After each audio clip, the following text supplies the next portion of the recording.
Assalamualaikum warahmatullahi wabarakatuh. Selamat pagi, siang, dan sore teman-teman. Bertemu lagi dengan saya, Bu Rini Setiawati, dalam mata kuliah psikometri. Nah, pada pertemuan kali ini kita akan membahas tentang teori respon item. Di mana pada bahasan kita hari ini kita akan membahas 3 subtopik bahasan. Yang pertama adalah tentang review teori tes klasik, dan yang kedua adalah konsep dasar teori respon item, kemudian yang terakhir adalah beberapa model logistik. Nah, untuk mempersingkat waktu, mari kita bahas pertama ya, yaitu tentang review teori tes klasik. Nah, kita telah mempelajari tentang tes klasik, teori tes klasik, di mana pada teori tes klasik ini memiliki beberapa keterbatasan.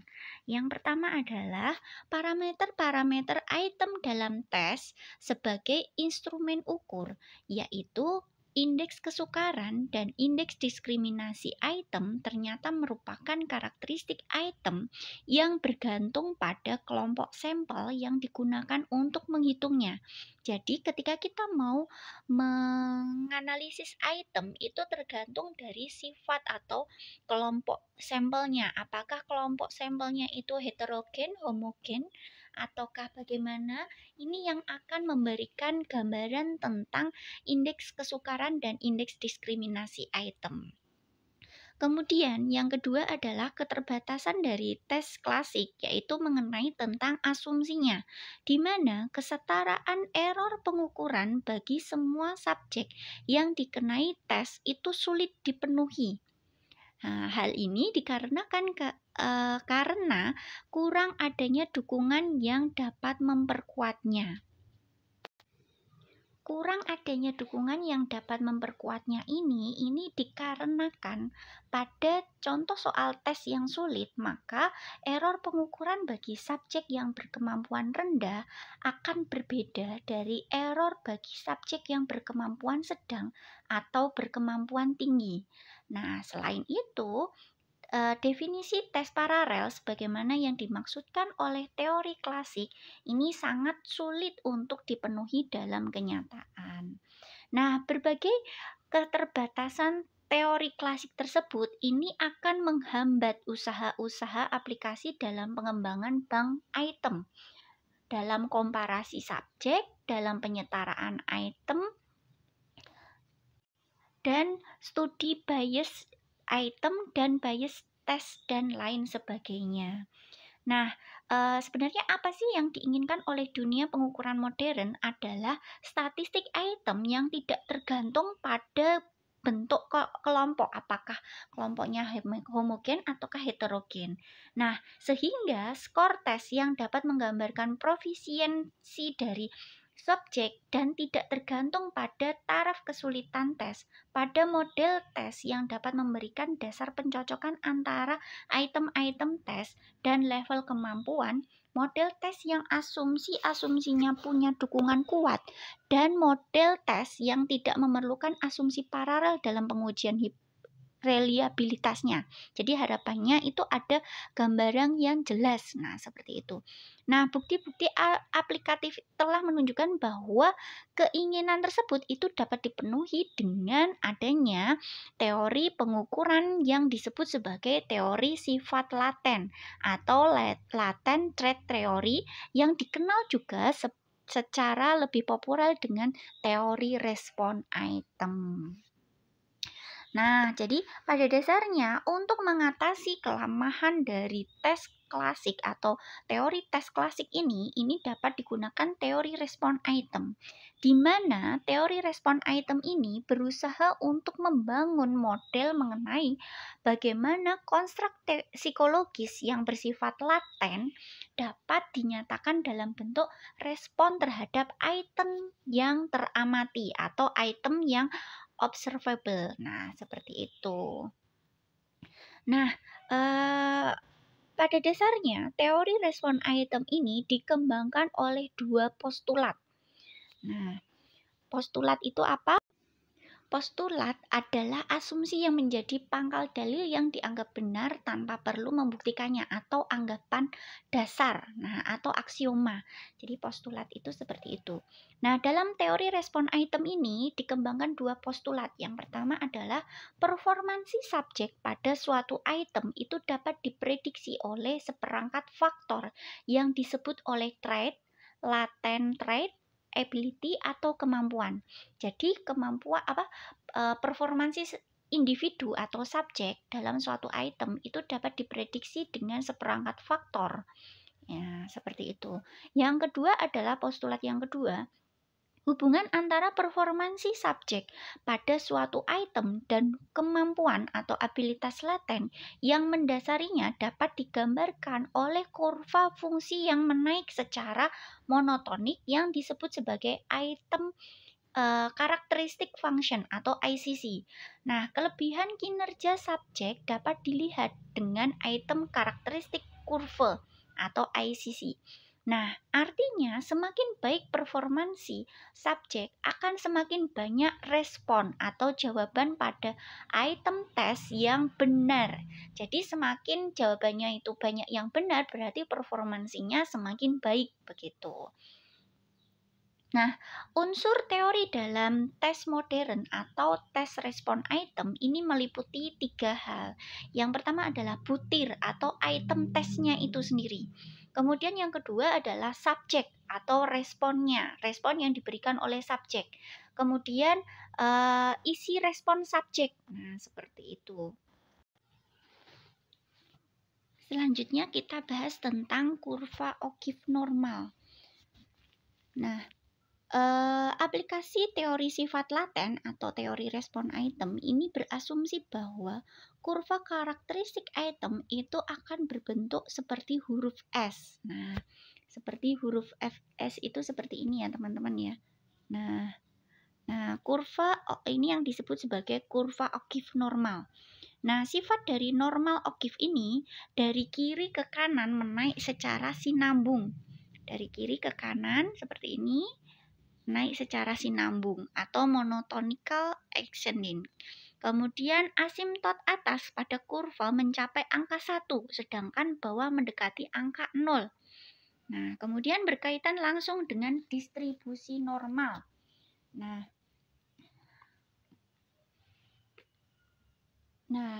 ini berkaitan langsung dengan distribusi normal, yaitu kalau skor dinyatakan dalam bentuk skor Z, nah maka luasnya daerah yang dicakup oleh kurva normal di sebelah kiri skor Z tersebut yang disebut sebagai proporsi. Nah, ini dapat ditentukan. Kurva O'Keeffe normal standar ini melukiskan proporsi ini sebagai fungsi dari skor Z. Nah, jadi kalau kita coba lihat, nah di sini ada persamaan fungsi O'Keeffe normalnya, yaitu P theta sama dengan asimtot W sampai tak terhingga ya, F dikali Z kali DZ. Nah, harga ini ya, kemudian harga P merupakan proporsi subjek yang memiliki abilitas laten theta yang dapat menjawab suatu item yang dengan benar. Nah, di sebelah kanan persamaan di atas. Nah, persamaan ini O'Keeffe normal kumulatif yang merupakan penjumlahan luas area. Sebentar, maaf. Penjumlahan luas area. Sebentar.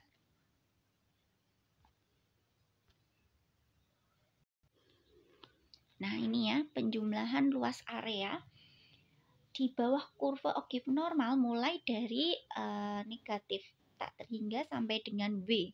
Nah, kemudian harga W merupakan bilangan nyata yang besarnya ditentukan oleh suatu persamaan yang memiliki parameter diskriminasi item A dan parameter taraf kesukaran item B.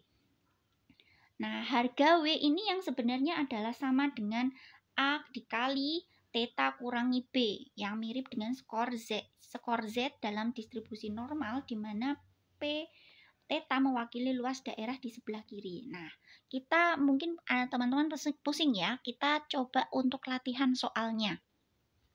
latihan soalnya. Nah, seseorang memiliki skor abilitas laten sebesar 2,5 atau yang dilambangkan sebagai theta tadi.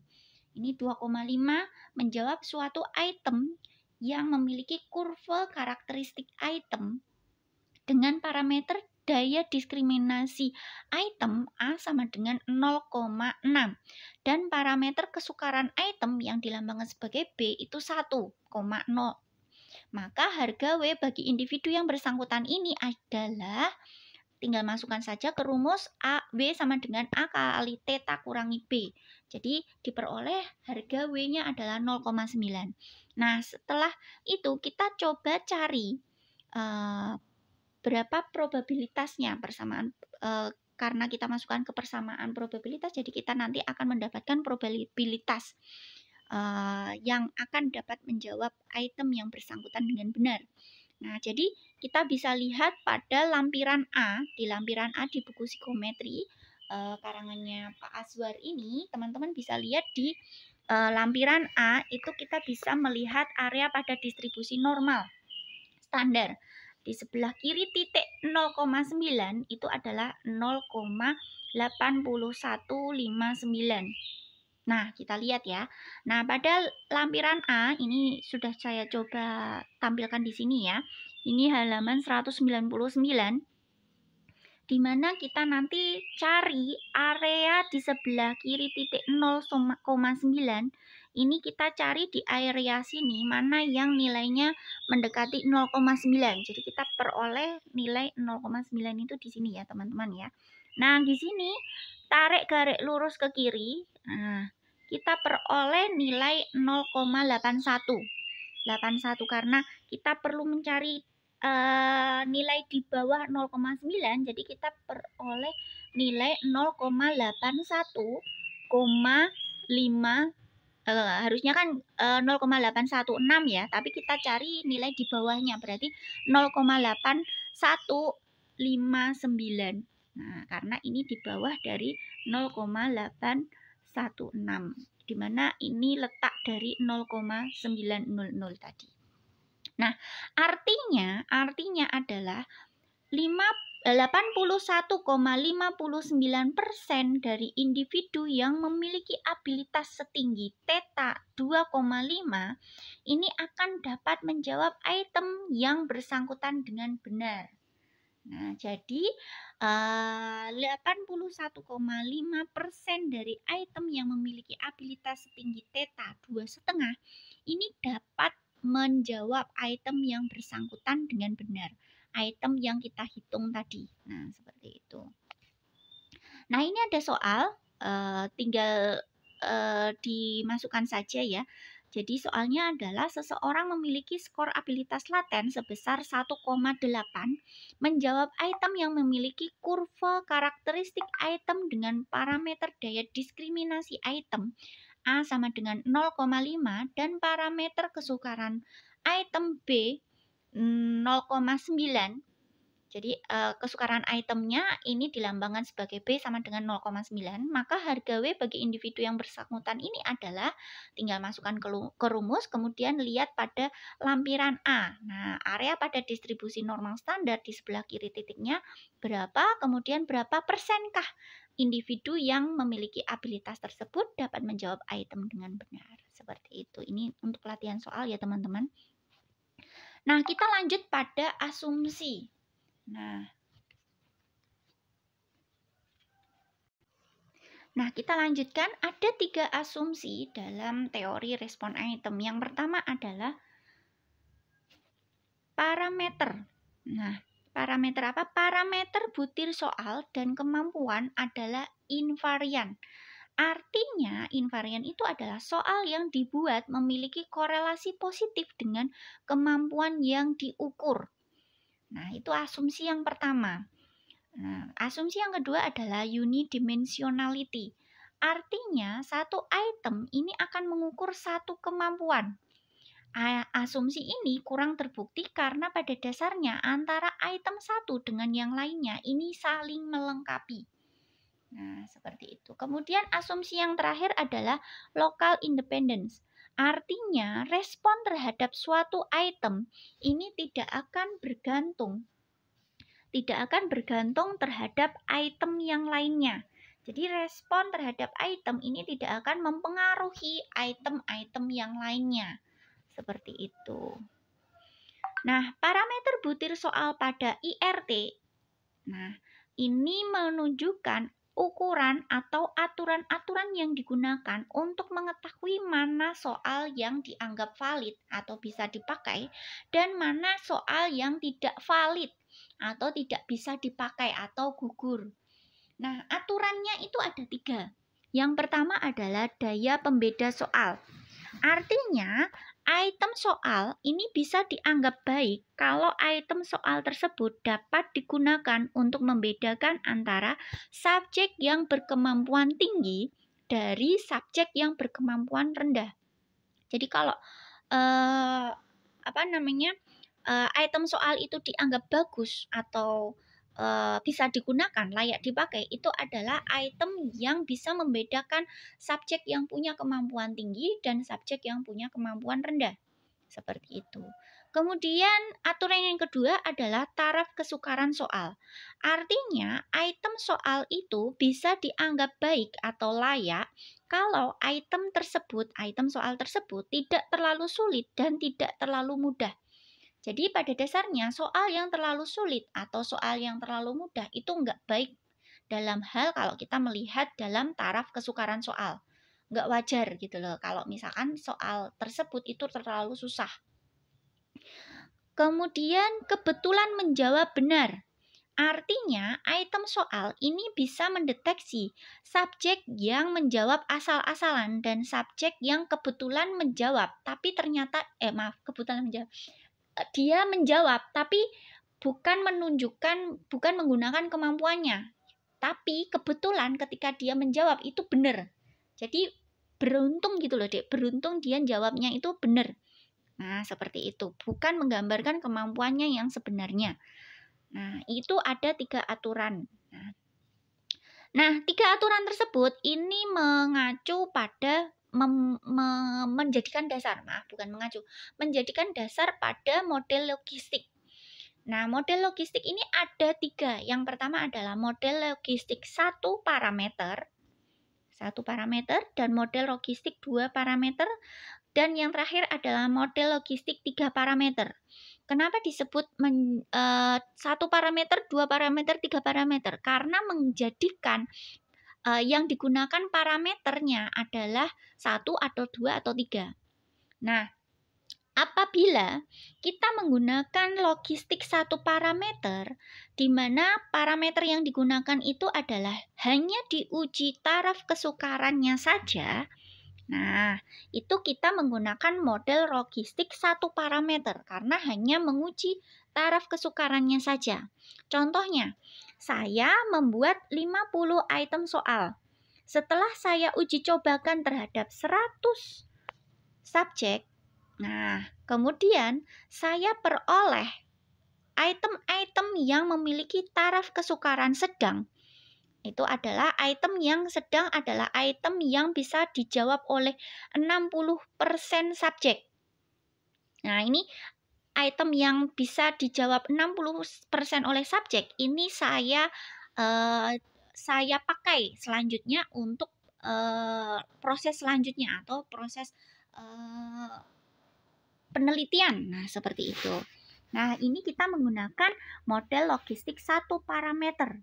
Nah, kemudian kalau model logistik 2 parameter, ini kita menggunakan 2 parameter untuk menentukan item tersebut bisa digunakan atau layak digunakan atau tidak.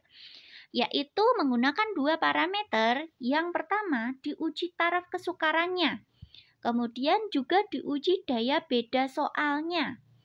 Nah, jelasnya item yang tidak terlalu sulit dan tidak terlalu mudah ini bisa membedakan antara siswa yang berkemampuan tinggi dengan siswa yang berkemampuan rendah. Itu yang bisa dipakai sebagai item soal tes. Nah, itu menggunakan 2 parameter. Kalau satu parameter menggunakan taraf kesukaran saja, kalau dua parameter taraf kesukaran dan daya beda soal. Kemudian yang paling terakhir adalah yang menggunakan 3 parameter. Nah, ini karena semakin banyak parameter yang digunakan, maka item tersebut semakin baik ya, semakin layak karena eh, proses eh, proses proses penyaringannya itu menggunakan 3 parameter yang pastinya akan berbeda dengan parameter hanya menggunakan satu parameter. Jadi proses seleksinya itu lebih ketat begitu. Nah, kalau 3 parameter ini menggunakan 3 parameter, yaitu yang pertama adalah akan diuji taraf kesukarannya dulu, kemudian diuji daya beda, dan terakhir adalah diuji kemungkinan kebetulan menjawab benarnya. Nah, jadi seleksinya menjadi 3 tahap. Nah, seperti itu. Baik, itu saja teman-teman yang bisa saya sampaikan untuk hari ini tentang teori respon item. Semoga bermanfaat. Kita nanti setelah ini bisa dilanjutkan sesi diskusi dan sesi untuk mengerjakan soal latihan. Baik, terima kasih atas perhatiannya. Mohon maaf atas segala kekurangan. Saya tutup. Wassalamualaikum warahmatullahi wabarakatuh.